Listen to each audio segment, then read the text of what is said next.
Good evening, my dear students. Sociology Suresh Babu, my YouTube channel please subscribe and share. So ప్రధాన ఇప్పుడు corona పరిస్థితుల దృష్ట్యా so offline classes అనేవి ఆగిపోవడంతో చాలామంది పోటీకి పరీక్షలకు ప్రిపేర్ అయ్యే అభ్యర్థులందరూ వాళ్ళ స్థలానికి వెళ్ళిన సంగతి మనకు తెలిసిందే. సో సో ఇప్పుడు వ్యాక్సిన్ కనుగొనే పరిస్థితుల్లో క్లినికల్ ట్రయల్స్ నడుస్తున్నాయి కాబట్టి తక్కువ టైంలోనే మనకు దీని నుంచి విముక్తి పొందే అవకాశం ఉంది. ఆ తర్వాత మళ్ళీ మనం యథావిధిగా ప్రిపరేషన్ స్టార్ట్ చేయాలి కాబట్టి ఇప్పటి నుంచే మనం ఏ ఎగ్జామ్స్కి అయితే ప్రిపేర్ అవుతున్నామో ఆ ఎగ్జామ్స్కు మనం 100% ప్రిపేర్ అవ్వాలి అంటే సో మనకు ఉన్నటువంటి సబ్జెక్టులను ఒక్కొక్కటిగా మనం బుక్స్ సేకరించుకొని చదువుకున్నట్లయితే ఎక్కువ మార్క్స్ రావడానికి ఆస్కారం ఉంటుంది. సో ఈ వీడియోలో నేను సొసైటీ ప్రాస్పెక్టివ్స్ అంటే వాటికి సంబంధించినటువంటి ప్రాథమిక భావనల గురించి మాట్లాడకపోతున్నాను. సో టీఎస్పిఎస్సి కావచ్చు, ఏపీపీఎస్సి కావచ్చు, సో ఈ వీటికి ఎవరైతే పబ్లిక్ సర్వీస్ కమిషన్ ప్రిపేర్ అవుతున్నటువంటి అభ్యర్థులు ఎవరైతే ఉన్నారో వారందరికీ ఇది కొంచెం కీలకమైనటువంటి సబ్జెక్ట్ అని చెప్పాలి. లాస్ట్ టైం ఏపీలో అయితే సచివాలయం మీద, టీఎస్పిఎస్సిలో అయితే గ్రూప్ 1 నుంచి కానిస్టేబుల్ ఎగ్జామ్స్ వరకు ఈ యొక్క సబ్జెక్ట్లో చాలా కీలకంగా ప్రశ్నలు అడిగారు. సో కొద్దిగా పురాణాల మీద, వేదాంతాల మీద మరియు సొసైటీ మీద కాంపిటీషన్లో రాసేటువంటి అభ్యర్థికి ఎంతవరకు అవగాహన ఉంది అనే విషయం మీద కమిషన్ నిష్ణాతులు అనేవాళ్ళు ప్రశ్నలు అడుగుతారు. సో ప్రజెంట్గా COVID-19 పరిస్థితుల దృష్ట్యా కాంపిటీషన్ అనేది ఆగిపోయింది. సో ఈ పరిస్థితుల తర్వాత మళ్ళీ యథావిధిగా కొన్ని నోటిఫికేషన్స్ వచ్చే అవకాశం ఉన్నందున సో మనకున్నటువంటి తక్కువ టైంలోనే ఈ యొక్క బుక్స్ను సేకరించుకొని సో ఈ విధిగా మనం ప్రిపరేషన్ ముందుకు తీసుకెళ్ళినట్లయితే నోటిఫికేషన్ వచ్చే స్థాయికి మనం గరిష్టంగా నాలెడ్జ్ని గెయిన్ చేసుకోవచ్చు. సో కాంపిటీషన్ ప్రిపేర్ అవుతున్నటువంటి ఆస్పిరెంట్స్ ఎలా ఉండాలి అంటే బేసికల్గా మార్క్స్ కోసం చదవడం, ఏవో ఒక 4-5 బిడ్ బ్యాంక్స్ తీసుకొచ్చి ప్రాక్టీస్ చేసి ఎగ్జామ్లో రాస్తే లాస్ట్ టైం చాలామంది కానిస్టేబుల్ ఎస్ఏ అభ్యర్థులు ప్రిలిమ్స్ క్వాలిఫై కాలేదు. సో ప్రిలిమ్స్లో క్వాలిఫై కాని వాళ్ళు మీరు ఈవెంట్స్కి వెళ్ళరు, మెయిన్స్ అంతకన్నా వెళ్ళరు. సో అందులో ప్రతి ఒక్క మార్క్ మనకు చాలా ఇంపార్టెంట్ కాబట్టి ప్రతి ఒక్క అంశాన్ని క్షుణ్ణంగా నేర్చుకొని జ్ఞానాన్ని పెంపొందించుకోవడం ద్వారా నాలెడ్జ్ ఇస్ డివైన్ అంటారు. అంటే నాలెడ్జ్ మనకు ఎంత ఉంటే మనకు ఎదుర్కొనేటువంటి పరీక్షల్లో ఆ సామర్థ్యం మేరకు మనకు మార్క్స్ వచ్చే అవకాశం ఉంది. సో ఈ యొక్క పరిస్థితులు అనేవి ఎప్పుడు ఒకలా ఉండవు. So everyday is not Sunday, everyday is not Monday. కంప్లీట్గా మనకు మారిపోతూ ఉంటుంది కాబట్టి సడన్గా వచ్చినటువంటి పరిస్థితులను ఎదుర్కోవాలంటే మనం దైనందిన జీవితంలో డైలీ ప్రిపరేషన్ అనేది చేసుకుంటూ ముందుకెళ్ళాలి.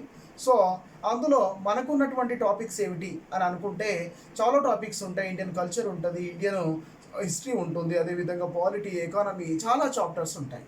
సో వీటిని ఒకేసారి చదవడం అనేది మనతోటి కాదు కాబట్టి సో కొత్తగా ప్రిపరేషన్ అయ్యే వాళ్ళు ఎవరైతే ఉన్నారో, డిగ్రీ అయిపోయినటువంటి వాళ్ళు, ఇప్పుడే కాంపిటీషన్ ప్రిపేర్ అవుదాం అనుకున్న వాళ్ళు ప్రధానంగా కొన్ని బేసిక్ బుక్స్ ఫాలో అయిపోవాలి.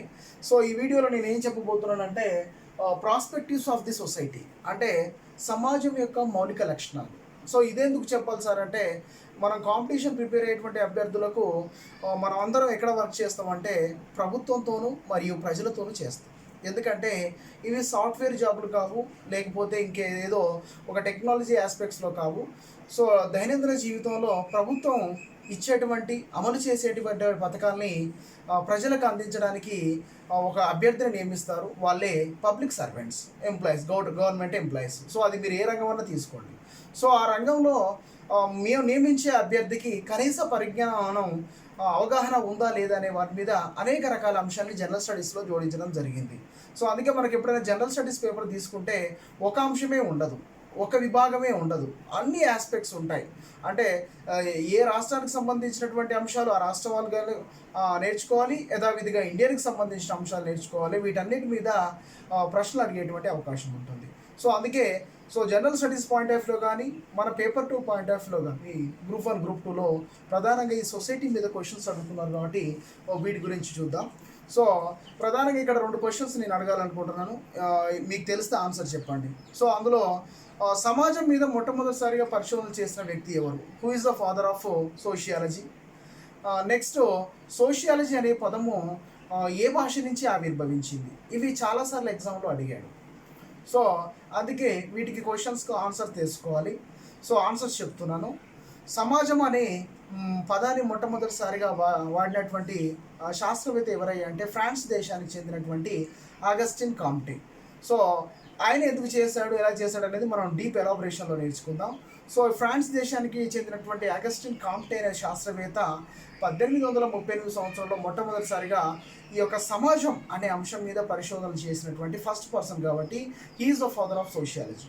నెక్స్ట్, సోషియాలజీ అనే పదము మొట్టమొదటిసారిగా ఏ భాష నుంచి వచ్చిందంటే మనకు చాలా తెలుసు, అన్ని గ్రీక్ వర్డ్స్ నుంచి వచ్చి ఉంటాయి. సో ఇప్పుడు ఈ ప్రాథమిక భావనలో సోషియోస్ అనే ఒక పదము, లాగోస్ అనే పదము, ఈ రెండు పదాన్ని బాగా గుర్తుపెట్టుకుంటే మనకు కొంతవరకు ముందుకెళ్ళే అవకాశం ఉంది. సోషియోస్ అనే పదము గ్రీక్ నుంచా, లాటిన్ నుంచా?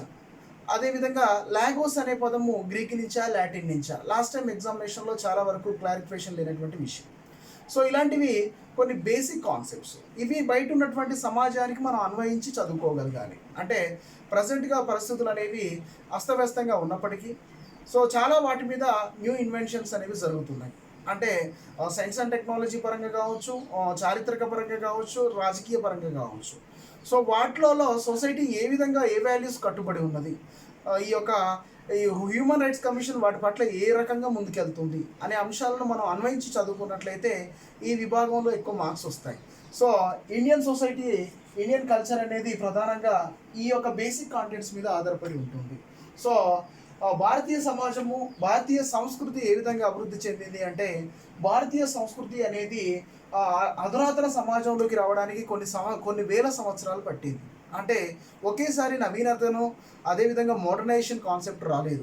సో పూర్వకాలంలో ప్రాచీన మానవుడు తన యొక్క ఆహార విధానాల్ని, కట్టుబాట్లని అనేక రకాలుగా మార్చుకుంటూ ఈ ఆధునిక సమాజంలోకి రావడం జరిగింది. అందుకే ఒక క్వశ్చన్ మిమ్మల్ని అడుగుతున్నాను.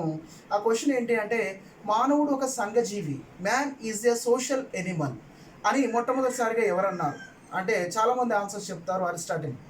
సో ఇక్కడ ఈ భూమి మీద, ఈ భూగ్రహం మీద అనేక రకాల కొన్ని వేల కోట్ల జీవరాశులు ఉన్నాయి. అంటే జంతువులు కావచ్చు, మొక్కలు కావచ్చు, క్రిమికీటకాలు కావచ్చు, ప్రాణులు కావచ్చు. సో వీటిలలో మోడర్నైజేషన్ వెతకాలి అంటే దీంట్లో మోడర్నైజేషన్ కనిపించదు, ఒకవేళ ఉన్నా కానీ దానికి అంత ప్రాముఖ్యత ఉండదు. కానీ ఈ యొక్క హోమోసెఫియన్స్ అనే జాతి నుంచి వచ్చినటువంటి మానవునికి ఉన్న ప్రత్యేకత ఏమిటి అంటే మిగతా వాటికి లేనటువంటి ఒక జ్ఞానము ఈ యొక్క హోమోసెఫియన్స్ జాతి నుంచి వచ్చినటువంటి ఈ యొక్క మనిషికి ఒక జ్ఞానం అనేది ప్రత్యేకంగా ఇది ఇవ్వడం జరిగింది. ఆ జ్ఞానమే విచక్షణ జ్ఞానం. అంటే థింకింగ్ పవర్ను ఈ యొక్క హోమోసెఫియన్స్ జాతికి ఇవ్వడం వల్ల మానవుడు తన యొక్క ఆలోచన విధానాన్ని పెంపొందించుకునేటువంటి బ్రెయిన్ ఇచ్చాడు. సో పశుపక్షాదులు ఉన్నాయి, గొర్రెలు బర్రెలు, వాటికి ఇవ్వలేదు. వాటికి ఇస్తే వాటి జాతిని కూడా అవి అభివృద్ధి చెందించుకును.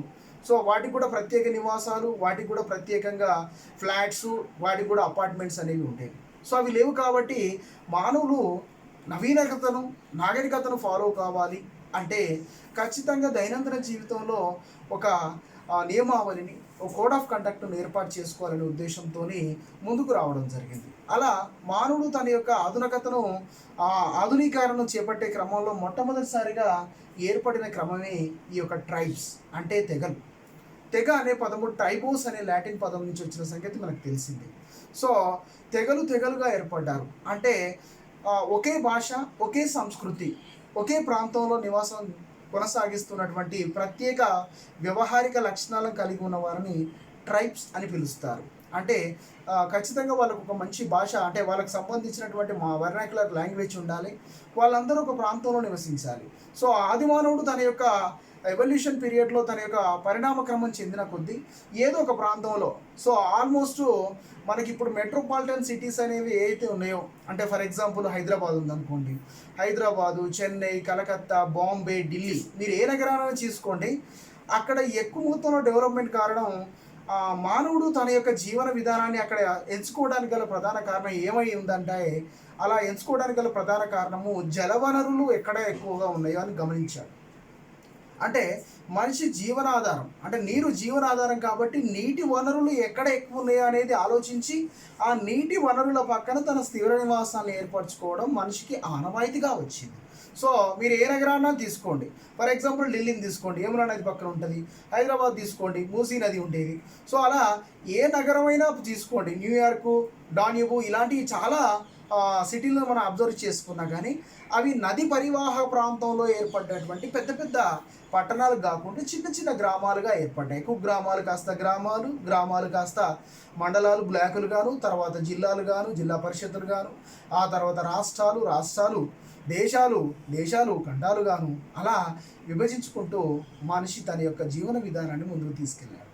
సో ఈ బ్రీఫ్ కాన్సెప్ట్లో మానవుడు తన యొక్క సోషల్ ఎవల్యూషన్లో ట్రైబ్స్ గాను అలా ట్రైబ్స్ స్పెషల్గా పోతున్న క్రమంలో భారతదేశంలో స్పెషల్గా ఏర్పడినటువంటి మరొక ఆవిర్భావ క్రమమే ఈ యొక్క క్యాస్ట్. కులాలుగా ఎక్కువగా ఆవిర్భవించాడు. కులం అనేది చాలా పెద్ద కాన్సెప్ట్. నేను ఎలాబరేట్గా ఒక స్పెషల్ వీడియోలో కులం గురించి చెప్తాను. అసలు కులం ఎలా వచ్చింది, ఇది ఏంటి, దాని మీద ఏ బిట్స్ రావచ్చు అని చెప్పేసి. సో అలా కులాలుగా చేశాడు. భారతదేశంలో కులానికి ఎక్కువ పట్టింపు ఉంది. ఇప్పటికి కూడా రిజర్వేషన్లు అమలు అవుతున్నాయి. ఎస్పెషల్లీ రీసెంట్గా జరుగుతున్నటువంటి పరిణామాలను పరిశీలిస్తే ఓపెన్ కేటగిరీలో ఈబీసీని కోటాను కూడా చేర్చడం జరిగింది. ఎకనామికల్లీ బ్యాక్వర్డ్ క్యాస్ట్ అని చెప్పేసి ఓపెన్ కేటగిరీలో స్పెషల్ కేటగిరీని మనకు ఇచ్చినటువంటి సంగతి తెలిసిందే. అన్ని నోటిఫికేషన్స్లో ఆ రిజర్వేషన్స్ వర్తిస్తున్నాయి. సో మరి ఇంత పెద్ద క్యాస్ట్ అనేది ఏ విధంగా వచ్చింది అనేది మనం స్పెషల్ వీడియోస్ ద్వారా నేర్చుకుందాం. సో అలా కాలక్రమేణా కులాల తర్వాత 6వ శతాబ్దం నుంచి సమాజంలో ఎక్కువగా బలపడ్డవి మతాలు. అంటే ఒక ప్రత్యేక వ్యవహార శైలి, ప్రవర్తన నియమావళి, ఒక నిత్య నూతనమైనటువంటి అనుసరించే విధానము, ఒక అవలంబన విధానం కలిగి ఉన్నది ఈ మతము. ఏ మతానికైనా కానీ ప్రత్యేకంగా ఉండేటువంటి ఏకైక క్వాలిటీ ఏంటి అంటే ప్రతి మతంలోని ప్యూరిటీ ఉంటుంది. అంటే ప్యూరిటీ లేని మతం కాదు. స్వేచ్ఛ, అదేవిధంగా అందులో ఉండేటువంటి శ్రామిక జీవనం అనేది మతాన్ని ప్రతిబింబిస్తుంది. హిందూ మతం తీసుకోండి, ముస్లిం మతం తీసుకోండి.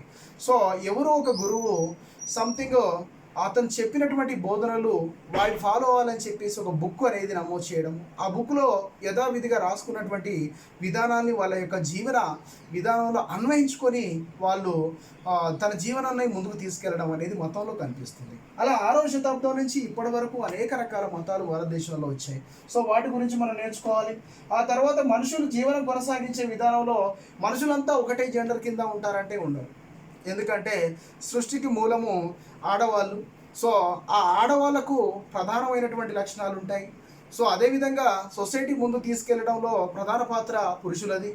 సో ఈ యొక్క పురుషులు మరియు స్త్రీలతో పాటు ఇటీవలే సుప్రీంకోర్టు అధికారికంగా గుర్తించినటువంటి లింగము 3వ లింగం. సో ట్రాన్స్జెండర్స్ కావచ్చు, గేస్ కావచ్చు, బైసెక్సువల్స్ కావచ్చు, లెస్బియన్స్ కావచ్చు. సో వీళ్ళంతా థర్డ్ సెక్టర్ కేటగిరీలో, ఎస్పెషల్లీ థర్డ్ జెండర్ కేటగిరీలో వస్తున్నారు. సో ఇలా లింగాలుగా సమాజంలో జీవనం కొనసాగించడం జరుగుతుంది. అదేవిధంగా ఇక ఉన్నటువంటి సమూహాలలో ప్రత్యేకంగా కులాలు మతాలు అయిపోయిన తర్వాత అందులో ప్రత్యేకమైన క్లాసెస్ వచ్చాయి. క్లాసెస్ అంటే మనం ఇప్పుడు వినేటివి ఇవి తరగతి గదులు, అవి కాదు. క్లాసెస్ అంటే సమూహాలు, అంటే రాజకీయ సమూహాలు వేరు, పార్టీ పరంగా ఉన్నవి. అదేవిధంగా ఉన్నటువంటి కులంలోనే ఆర్థిక వర్గం ఒక సైడు, లేని వాళ్ళంతా ఒక సైడు. సో అదేవిధంగా టెక్నాలజీ ఆస్పెక్ట్స్లో స్కిల్డ్ అంతా ఒకవైపు, సెమీ స్కిల్డ్ అంతా ఒకవైపు. సో ఇలా అనేక రకాల సమూహాలు అనేవి సమాజంలో ఏర్పడ్డాయి. సో ఇలా ఉన్నటువంటి పరిస్థితుల్లో అది వాతావరణ పరిస్థితులే కావచ్చు, ఇతరత్ర అనేక రకాల పరిస్థితులు, సామాజిక పరిస్థితుల ప్రభావం దృష్ట్యా ఇన్ని రకాలుగా మానవుడు తన యొక్క ఆవిర్భావ క్రమాన్ని మార్చుకుంటూ రావడం అనేది జరిగింది.